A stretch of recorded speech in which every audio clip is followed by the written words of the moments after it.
ईश्वर की योजना। ईश्वर की योजना हमारी योजना से हमेशा बेहतर ही होती है।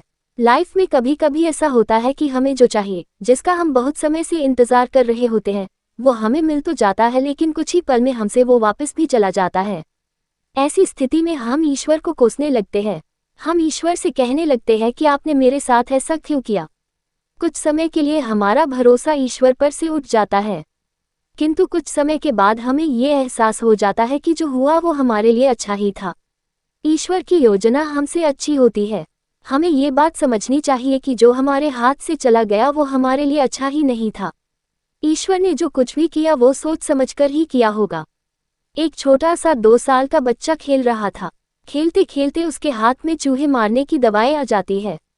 बच्चा नादान था, वो नहीं जानता था कि ये चूहे मारने की दवाई है। वो तो इस दवाई को चॉकलेट समझकर खुश हो रहा था।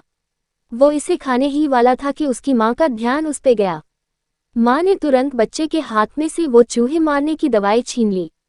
बच्चा जोर जोर से रोने लगा।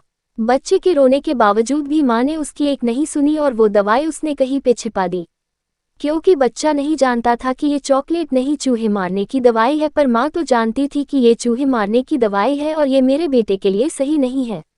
बच्चे को कुछ पल खुशी देने के लिए माँ उसे वो दवाई नहीं दे सकती थी, क्योंकि वो उसके लिए हानिकारक थी। वैसे ही जब हमारी जिंदगी में हमें कुछ ऐसा मिले जो हमें कुछ पल की खुशी दे और फिर वो वापस चला जाए, तो हमें निराश नहीं होना चाहिए। तभी हमें यही सोचना चाहिए कि हमें जो मिला था वो हमारे लिए अच्छा नहीं था, इस चूहे मारने की दवाई जैसा ही था। जैसा माँ ने बच्चे के हाथ में से इस चूहे मारने की दवाई को ले लिया, वैसे ही ईश्वर ने हमारे हाथ में से वो ले लिया, क्योंकि वो हमारे लिए अच्छा नहीं था।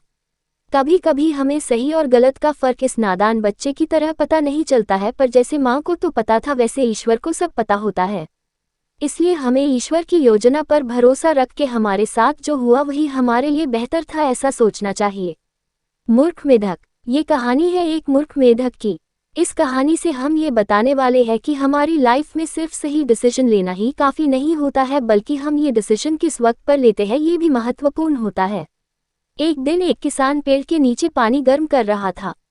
वो किसान जिस बर्तन में पानी गर्म कर रहा था उसी बर्तन में गलती से मेढक गिर जाता है। उस वक्त पानी ज़्यादा गर्म नहीं था, इसलिए मेढक पानी का मजा ले रहा था। कुछ देर के बाद पानी गर्म होने लगा और ये मेढक भी पानी के तापमान के अनुसार अपनी त्वचा को संतुलित करने लगा।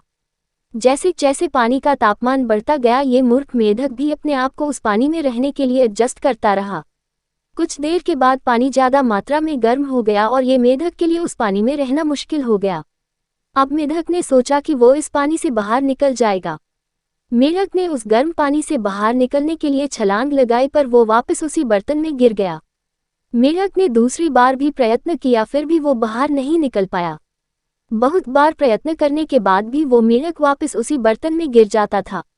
आखिर में पानी ज़्यादा गर्म होने के कारण मेढक को अपने प्राण गंवाने पड़े। इस कहानी से आपको क्या लगता है कि ये मूर्ख मेढक क्यों बाहर नहीं निकल पाया? ये मूर्ख मेढक बाहर नहीं आ पाया क्योंकि उसने अपनी सारी एनर्जी उस बर्तन के गर्म पानी को एडजस्ट करने में गंवा दी थी। जब उसने बाहर आने का सोचा था तब बहुत ज़्यादा वक्त बीत गया था और उसके पास उस बर्तन में से बाहर निकलने के लिए एनर्जी ही नहीं बची थी। अगर उसने ये डिसीजन पहले लिया होता तो वो बड़ी आसानी से बाहर आ सकता था। मॉरल: हमारी लाइफ में सिर्फ सही डिसीजन लेना ही नहीं, पर उसको सही वक्त पर लेना भी महत्वपूर्ण होता है।